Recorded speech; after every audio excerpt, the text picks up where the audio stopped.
Muri ino minsi hamaze igihe mu mvugo z'abategetsi bategeka Uburundi hari ururirimbo rujanye n'intambara ishobora kuba umwanya n'umwanya. Rimwe na rimwe Ndayishimiye agatunga urutoke igihugu c'u Rwanda, amaze no kwugara imbibe duhana naco incuro nyinshi, aramaze no gukoranya urwaruka muri Congo, i Kinshasa ababwira ko azobafasha gusenya ubutegetsi bwo mu Rwanda. Ariko kugeza aya magingo nta na kimwe abarundi barumva ku ruhande rw'u Rwanda kijanye n'intambara ku Burundi. Ikindi gihe Ndayishimiye yuririra ku ntambara iriko irabera muri Congo, ivyo bizwi ko yajanye abasirikare b'abarundi ku nyungu ziwe.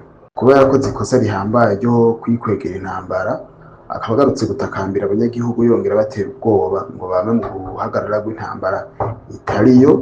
Ibi nibibagiza cane cane intambara zindi basanzwe bahanganye nazo, ari ubwa mbere ijanye n'ubukene buterwa n'ubusuma bukabije bw'abari mu nzego nkuru no kwigungira ko ivy'igihugu byose ugasanga bisangiwe n'akabi gatoya kari ku butegetsi. Ubwa kabiri intambara ijanye n'ubwoba butekeye abantu kubera ivyiyumviro n'inyigisho z'amacakubiri ziguma zitangwa hirya no hino mu mugambwe. Intambara ya gatatu ikaba ijanye n'inzego zitagihagarariye inyungu z'abanyagihugu, aho zobahumurije zikaba zibereye mu kwaha kw'abategeka. Turavuga nk'inama nshingamateka, abashikiranganji, urwego rw'umuhuza, umugwi ujejwe agateka kazina muntu, umugwi wo gutegura amatora, umugwi wo gutohoza no kumenyesha ukuri ku vyabaye mu gihugu, ndetse n'inzego zo kwivuna abansi n'umutekano. Ivyo vyose bikaba bituruka no kw'ibwirizwa shingiro ritagifise ikibanza caryo mu buzima bw'igihugu. Kuri ivyo vyose twe twohanura abarundi kuguma bafatanye mu nda, bakirinda kwumviriza imvugo z'urwanko nk'izo zerekana ko umwansi ari igihugu c'u Rwanda, ahubwo bakibaza igituma leta irungika abasirikare b'igihugu kuja gupfira muri Congo barungitswe bidaciye mu mategeko. Bakabibaza abashingamateka babaserukira, bati inyungu abarundi bari gukura muri iyo ndwano niyihe?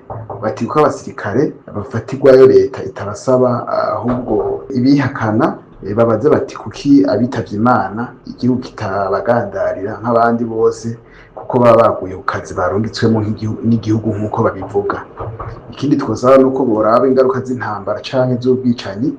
Uturero turahari, nibaraba bishe mu bihe bitandukanye ukuntu bahece nabi, bakamenya ko kujana Nyabahururu bibuza akazoza keza, kurunganwe ruhari eka n'uruzoza tutibagiye no ku gihugu. Kurwana intambara itatuganisha kugarukana ubwigenge nko guharanira ubwenegihugu canke kugarura imbibe z'igihugu n'ibindi, ntaco bivuze.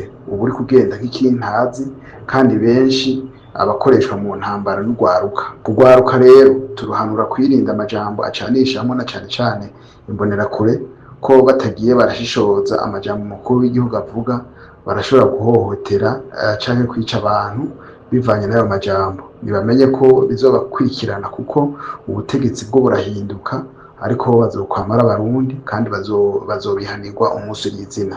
Rero imbere yuko bashira mu ngiro ivyo abategetsi babasaba, nibabanze biyumvire ingaruka zavyo.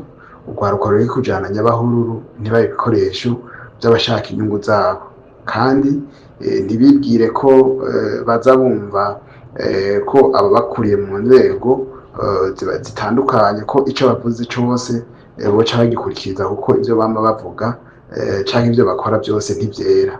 Nibaharanire kuba akarorero keza mu gufatana mu nda, batitaye ku marangamutima y'ubwoko, ay'imigambwe, amadini, intara n'ibindi. Bongere kandi baze barumvira uwo wese yikokoye akabaha impanuro, kuko nyamubura ikimuhanura niwe nyamubura ikimuhamba, kandi agasozi k'intanurwa kahiye abagabo babona.